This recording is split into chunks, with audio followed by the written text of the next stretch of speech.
This one, man, if the circle goes north, that would be amazing. That would be hilarious. Suck for everyone. It's gonna go cruise. Positions themselves. I mean, we'll see. This flight path is kind of the opposite of last time, where it's cutting off the northwest instead of the southeast or northeast, I should say, actually. But yeah, nothing crazy. Again, the plane paths that we have seen, and overall the circles, I want to say, have not been anything that crazy out of the ordinary. They've been bloodbaths early on, which is great to see. A lot of these teams are, taking the initiative. They're playing aggressive early, and they're trying to, kind of take their foothold wherever their position is on the map. But the circles haven't been weird. It's been a rather innocuous day of PUBG as far as the circles and plane paths go, and here we are ending the fourth game with the same thing. Yeah, I mean, this is probably the most common and the most, I don't want to say basic, but the least aggressive. It is. Yeah. It is. I mean, it's only phase one. But typically when we see circles go this direction, the areas that those later mid-games tend to shift towards are areas that are quite predictable. We'll see a lot of teams squat pretty early. That said, with this flight path, most teams really don't need to move from here because of waiting for that second phase shift. Because if it goes up to the north, it's going to be a little bit different than should it once again swing to the east, or even, heaven forbid, for whatever reason, down towards Leonos, which I don't really expect it to go. I mean, that said, Duel in a very great position for the zone. Yeah, and as we saw with the last game, obviously Duel came out on top, boosting themselves to the top 4 with a nice little 23 points overall. And even ATC, I mean, again, I feel like, and I really don't mean this as a bad thing, and I hate that I even have to preface it, but ATC are like cockroaches. They're so hard to just kill and wipe out completely because they just... Not only are they obnoxious because they survive so much, but ATC is really good at picking off members of other teams and really kind of taking advantage of other teams or players forgetting that they were there. And that's and I think kind of one of our strengths. What you said before, right, is that they don't really have a style. Their ability to adapt in situations is what brings that about, right? And that, I think, makes them so hard to predict. If you're another team and you're up against ATC, your ability to go, oh, well, they're going to do this or they're going to do that. I mean, that doesn't exist with ATC because they approach every problem so differently and differently than they would the day before, the week before, the month before. This is a team that hasn't necessarily evolved and we can say, oh, they've really improved their edge game. Oh, they've really improved this. They change it up so often. And I think that's one of the things that's make them such a resilient team here at PCS. I mean, I just feel like those 4, they have it's just a very unique and awkward playstyle that is good for them. It works for them. And that's why I really love watching ATC play, because you never know what you're going to get. And they generally make it work. Whatever rotation they're doing that may not be standard, or whatever push or split, like they just make it work. And I like watching that team, and they're a hell of a team to deal with. I'll tell you that when it comes to this game. I mean, we've seen it happen. So I just like ATC, and honestly, the only advice I have for them is keep on doing you, because it's working. Speaking of what's working, Sonic's Tiggleton, right? I mean, just a beautiful chef's kiss so far what we've seen from them today. Chef's kiss? I mean, I'm not kissing Tiggleton. That's no, it's the chef's kiss. I'm just saying a little chef's kiss. Just the chef's kiss. Yeah, just a little chef's kiss. Because, I think that this has been a player that we've been watching with so much excitement for PCS2. And it's been really great to see. I know that when the announcements came out for the way things kind of went down with Sonics and the signing for PCS1, there was a lot of concern for people of Tiggleton that he was on as kind of a streamer player and not as a comp player. Obviously, with Profi leaving and going on to other games, and that spot opening up in the roster, allowing Tiggleton to come in, has given him that ability to come back. And as we've seen, have really taken off now that the Sonics have had a couple of weeks to form together. Yeah, I mean, Tig is... Ooh, nice shots coming out from Leda, actually. It looks like Cherry will go down, and that's unfortunate, specifically after that great finish they had in the last game. But just to touch back on Tig, I mean, I was kind of on my way out when he was on his way in, you know what I mean? But I knew very early that kid was nuts. I knew that Tig was going to be insane, and as far as him coming in after, spending a lot of his time streaming... shots coming out. nope, they're going to be fine. But yeah, him coming back, I knew it would take a little bit of adjustment, but mechanically and honestly mentally, he's so tough and he's so smart when the way that he looks at this game. I knew with time, Sonics would definitely be stronger. And so far they have been. I mean, I think in this grand finals, we're seeing life out of them again. We're seeing Tig just be an absolute monster. And yeah, that's what we expected from that roster all along. Yeah, and I think, another thing, too, we were just watching Zenith, right? A lot of aggression early on. Now, they've, unfortunately, in those first 2 matches, got caught out very early on rotations, unfortunately, as well, falling in some of those crashes to liberate. But then last game, that really great position in Impala, and it worked wonders for them. And they were able to rack up quite a lot of kills, pulling them up down to 12th as opposed to being at the very bottom of the leaderboard. So a small little bit of an improvement for them. But now I think the question kind of comes is, can they keep learning, I guess, from some of those rotations? And unfortunately now, as we kind of see now, Hardshift's losing Lobesera's win is actually going to get a nice headshot onto this out here in Picado. Hardshift's, right? Maluk. Another team that's kind of been struggling here on these shifts, and it looks like Maluk reading the situation going, no, we're not quite safe from this angle. Let's adjust just a bit. We just got to move that bike too, because they already lost the tires, I believe, on the back of that Murado, and they don't want to lose the bike as well. So, Sonic's comfortably looking over to see what's going on with Hardships, and their position is pretty good. I don't think Hardships are going to have to move from here anytime soon. But rotating out of here will be a pain, especially with Sonics just sitting just above them. And as far as Zenith goes, kind of to your point earlier, that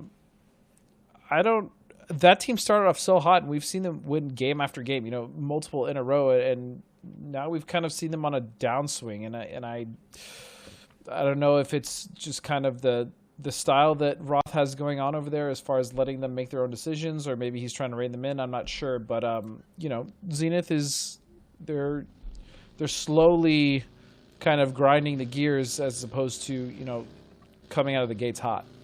Mm-hmm. So yeah, we'll see what they do to adapt. As you say, this is only day number 1 for the grand finals. There's still a lot of time for things to change, and I think some of the dust to settle for the grand finals kind of to start. The way that we see teams perform in the group stages is vastly different than they'll sometimes perform here in the grand finals. And so with that, I think the question, at least I'm kind of curious about after this weekend, is that some of those teams that we had question marks about, or those teams that we were a little unsure of what they could come back a little bit stronger after the break between the group stages, the finals, if they're going to be able to show. Zenith obviously being one of those teams. Now, that said, you've got a couple of other teams like Carnage, who's just been kind of in the middle of the road. They haven't made a lot of noise. We've seen him obviously make it into the late game a couple times to pick up a handful of kills, but they haven't done anything that's been absolutely spectacular quite yet. I would agree, except for the fact that they wiped Radiance in like 3 seconds. So that was also kind of a trap. Maybe Radiance wasn't paying attention. I'm not sure. I don't know what went on there, but yeah. They are, kind of just picking off a few kills here and there, quietly doing their thing. Obviously, they had the Radiant swipe, but yeah, they haven't done much else besides that, I agree. But even still, they find themselves in 10th place currently, which is not a bad, not the worst position. And they have decent rotations. I think Carnage has had kind of always gotten that down, at least as far as their macro. But where they do struggle is, I think, team fights. It gets really messy with them. I mean, they're very much part of their namesake of their team is it's carnage. I mean, they're getting knocked, they're knocking people. It's not a clean team fight, to say the least. So I'm curious if that's just kind of how they like that style of team fighting, or if it's just something that happens because of communication. I'm not sure, but they're definitely a team that likes carnage. I mean, as the namesake says, and we are in phase 2. All of the teams were kind of centered in the zone, and the circle once again shifting into that Bendita Impala area. So with that into play, I think sometimes when we see these Bendita areas, there's a lot of opportunities for teams to sit in compounds. Obviously, once again, Duels found themselves in a nice compound, but with zones like this, when you and I kind of said that these are very basic circles, this is what we were talking about, that there's a lot of places for teams to sit quietly, comfortably, and even like here with Radiance getting into a little bit of a kerfuffle with Hardshifts, are going to be able to drive away safely, regroup, and try and stay alive. And that's what we mean by when we say these are basic circles, and that the lack of Hardshifts, the lack of unplayable areas is going to give a little bit more comfort to these teams in the early game. comfort is something that I think is the worst enemy of some of these teams, just being complacent. It's actually a really good point. We kind of saw it a little bit with Duel in the last game, like taking too long to come out because they were, sitting in the compound comfortably. Obviously, they fought their behinds off, to get that win. But yeah, I think some of these teams that are getting too comfortable are just not putting themselves in the best positions to rotate or frag. It hurts them, and we've seen that complacency from multiple teams. In fact, I would say that most of the teams that aren't currently here with us in the grand finals. Mm-hmm. And now, of course, Fabled right now sitting in second place after coming out of the group stages into 16th, as we see them pull back and rotate away from this position that they've been sharing here with Sonics. Haxetti sending it ahead of the crowd. I think just kind of looking for another angle onto this. It's still early in the game. We shouldn't expect to see too many teams try and run away to start, but Sonics really loving this position. Meanwhile, Illusion rotating in from the blues. They've actually rotated all the way around from Al-Zahar. They're going to find themselves up on the edge. This is a team that always plays the edge, and we'll see them try and clear up and get most of their points, and oftentimes are able to snake their way into that later game.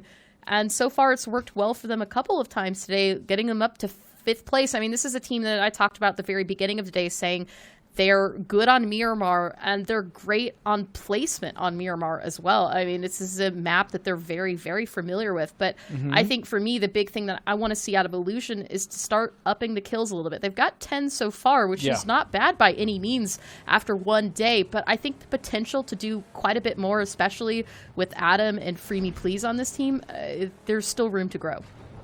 Yeah, and I mean, even Icy Flex and Top Dog, like all these guys, we've seen some pretty crazy sequences out of them, and I agree with you 100%. Illusion is a slow burn team, and I think that comes mainly from Adam's kind of really methodical view of how to do things, and that's not a bad thing. But because of that, I agree again with you that they do, even though rack up quite a lot of placement points, they lack the kill points that they would need to kind of push them over towards the top. And I would like to see them get more kills and play a little more aggressive, to your point. I mean, I think the thing for me that's the most surprising is that after 3 matches, the team with the least amount of kill points is Shoot to Kill, with only 3 kills so far today. They're having a slow start. Look, I'll be honest, I kind of doubted them last grand finals, and I really thought it was actually going to be Veritas that was going to come out on top, but they were able to pull through. And so even though they have had a poor start, I think, to say the least, I think it's a fair assessment. They've had a poor start.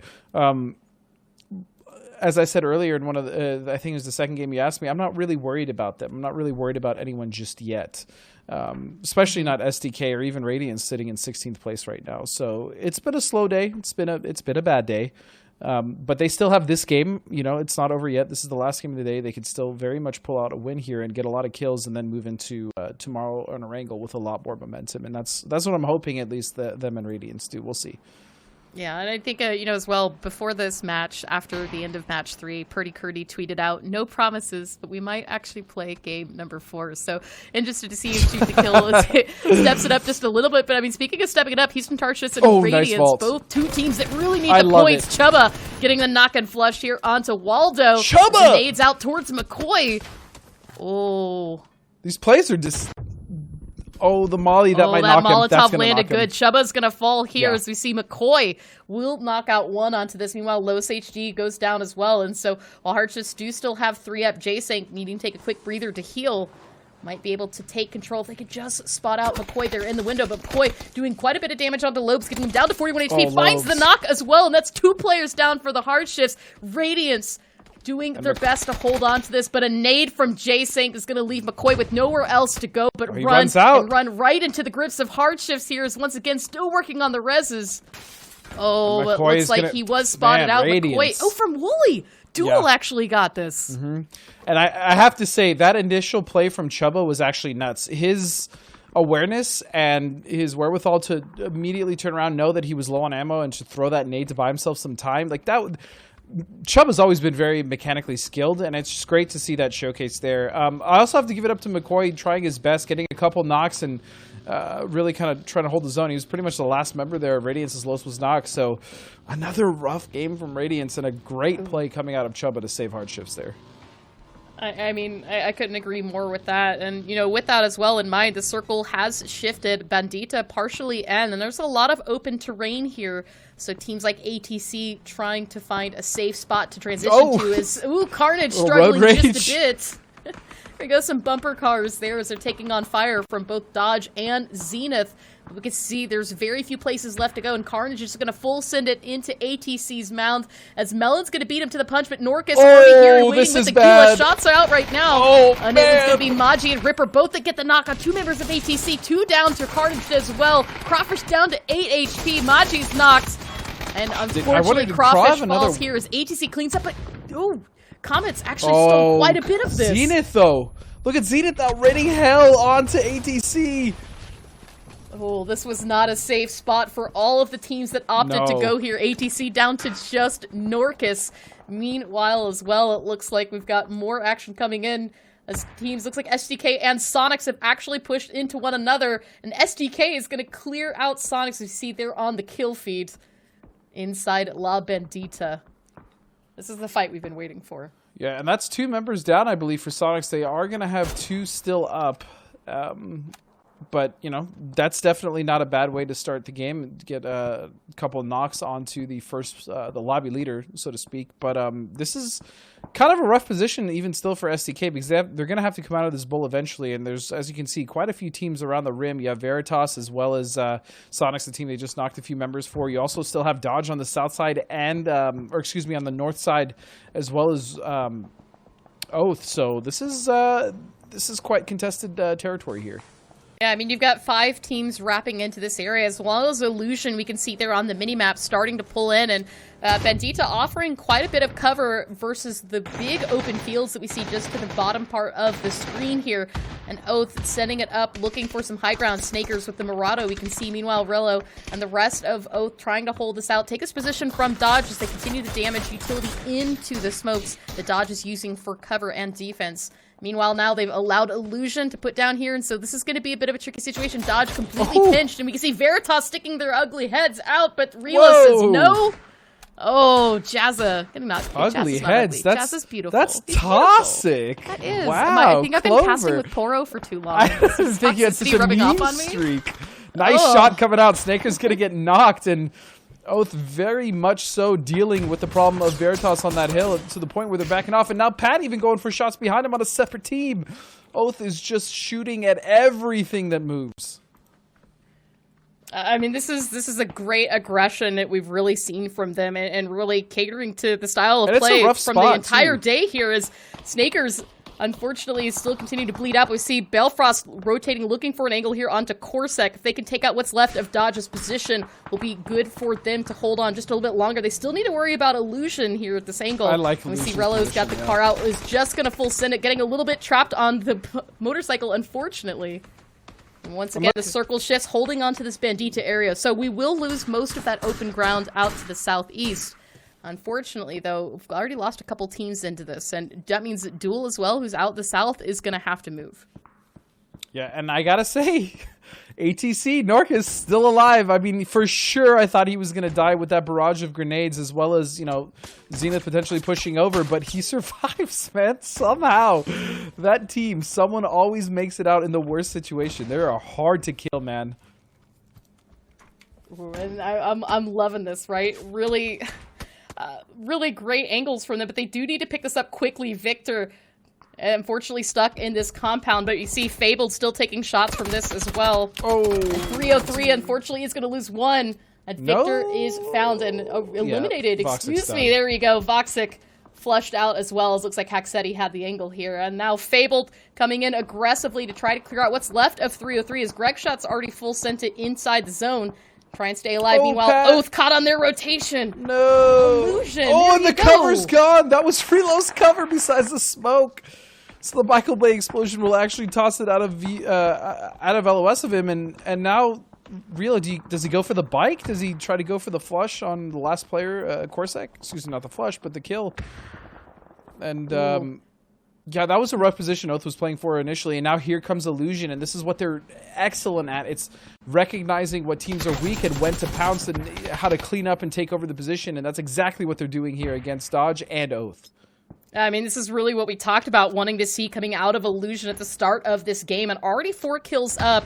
They've got the pressure coming here onto Dodge to see just a bit more damage done onto Corsac. Relo as well down for really by himself, and if Illusion can win this fight out, as we continue to say about all these teams, they'll have a really good position for this zone as we're in phase 5, and the edge of Bandita still into play here, but now with Relo still kind of climbing his way back up, you can't discount him at all. We've seen all of these players do quite well for themselves 1v4, as Corsac's actually going to get a knock onto Icy Flex. The blue comes in, there's no hope for revive there. Corsac picks up the flush now as Free Me Please and Top Dog turning your attention once again to Dodge, trying to clear this out, but Veritas Sharp Shot has the ability to come up over the edge here and take out both Relo and Corsac if Veritas would really feel safe enough to venture out. I think the biggest issue for them right now is that Shoot to Kill is in the bowl. Meanwhile, once again, 303 still battling it out with Fabled on the edge of zone. Honey Badger leading the charge. Yep, this is great. They've recognized that, you know, Fabled is in a little bit of trouble on the edge there. They have a position that's still in the next circle, and they want to get aggressive on this, and this is what I like to see, but Zenith is shooting Honey Badger in his legs, and I think they got him. Yeah, that's going to be a knock onto him. 6 kills. Are they going to go for the recovery on Honey Badger? It's going to be rough. I don't think that's worth. It's not even going to be possible. Greg Shot right now wrapping around, looking for another angle onto 303. They can continue this gatekeep now. We see Greg Shot just off to the right, finds the Eagle. Dierich actually goes down, and there you have it. Greg Shot with the final kill. 303 eliminated by Fabled in the end, but once again, back inside the center, Veritas continuing this fight with Shoot to Kill as the circle has pushed away from the bowl, and now you still as well have Illusion off to the distance, so they need to finish this up quickly. And you have Relo. As Relo actually did pick over the side and gets Jazza here. Veritas down to just Sharp Shot. As we can see, the panic starting to set in that the ridge is not safe after all. Well, Relo was on the other side for so long, he realized he couldn't do much from it, so he decided to kind of peek over and see what was happening here. He heard the grenades from Shoot to Kill, and that was a good play, honestly. I think continuing down the path towards Illusion, as well as, you know, Corsac, he wasn't really going to net him anything, and this way he at least got a kill, and now he's causing problems for Veritas. So well played by Relo.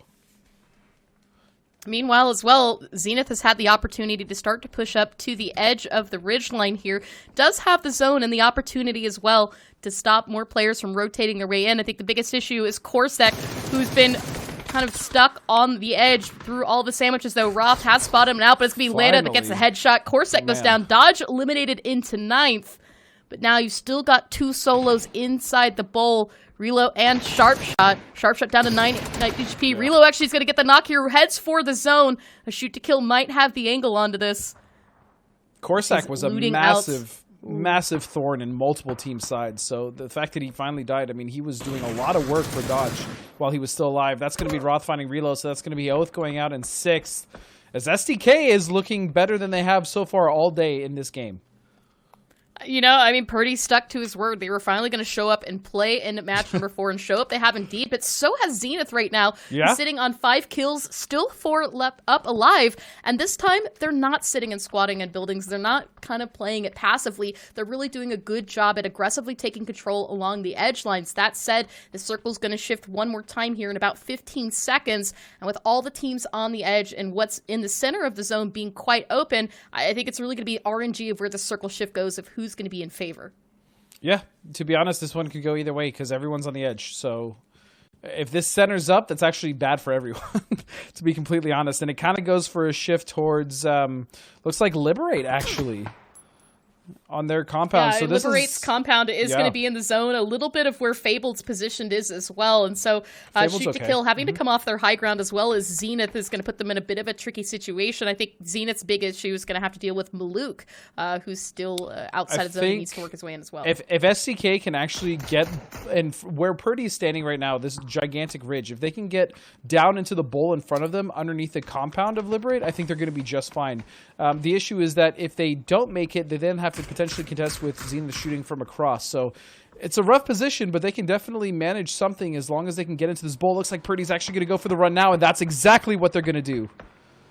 I love this push from STK. This is finally the shoot to kill that I think everybody's been expecting so far. And as well, being very careful in that open space. You still have Zenith and the rest of the teams out to the south to worry about as the smoke shield's coming out. But so is the Molotovs. And unfortunately, Kurt's going to take quite a bit of damage from that coming out from Liberate.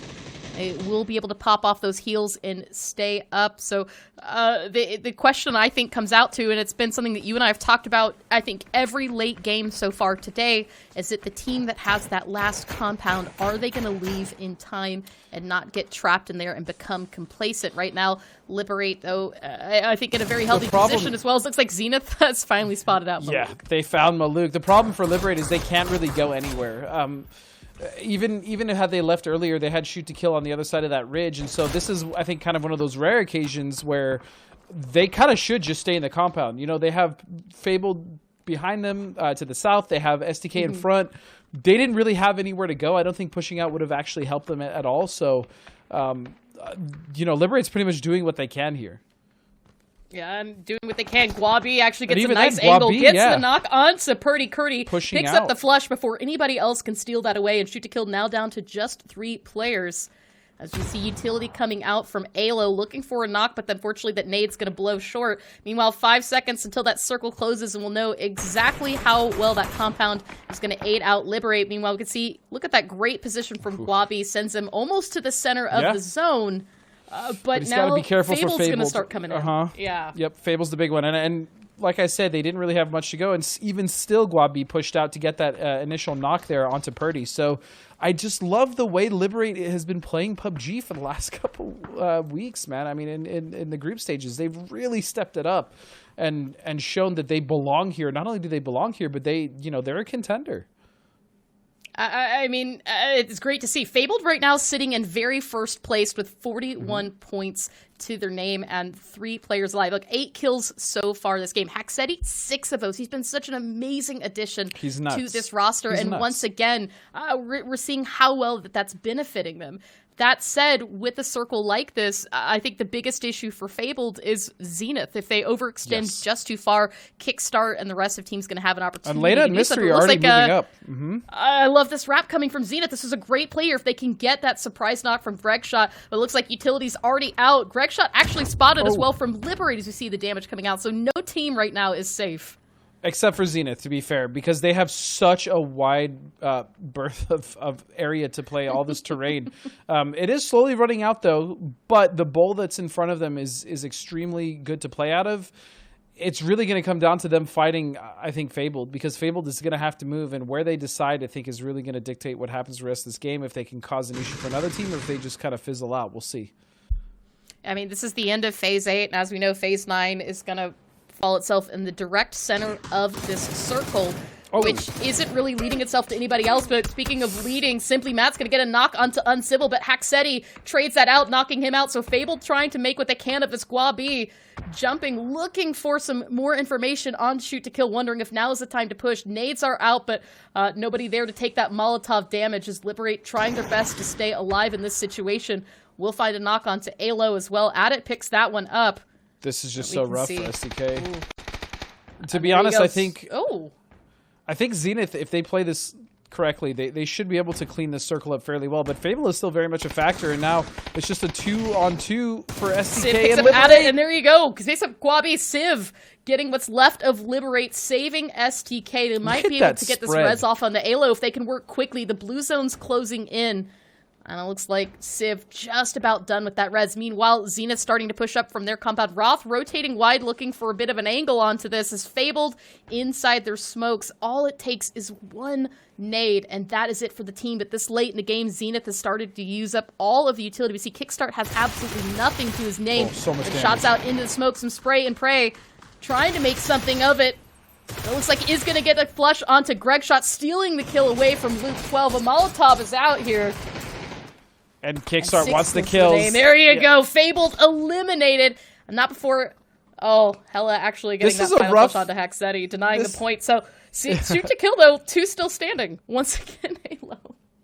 Yeah, this is a really, really, really rough spot for the center of the circle to be in because it's on the plateau, and Zenith really has control of this, to be completely honest. I'm not going to count out STK, though. I feel like that would be the most foolish thing I could do, but Zenith should have this wrapped up. We'll see how this plays out. Luke potentially has a really good off angle if he pushes, but again, that's a flat plateau at the top, and Zenith has nothing but time. Yeah, and as the circle continues to close, now Shoot to Kill finally pushed out from the ridge line. Mystery is actually going to fall to the blue zone. Wasn't watching him. We see Civ take quite a bit of damage himself. Roth actually getting another knock onto this as well. Roth getting a second with Susie Sybil actually getting kickstart. Leda getting Alo down. So much damage is coming out left and right. Civ, the last one still up, is very low. And in the end, it is going to be Leda, Zenith Esports with 10 kills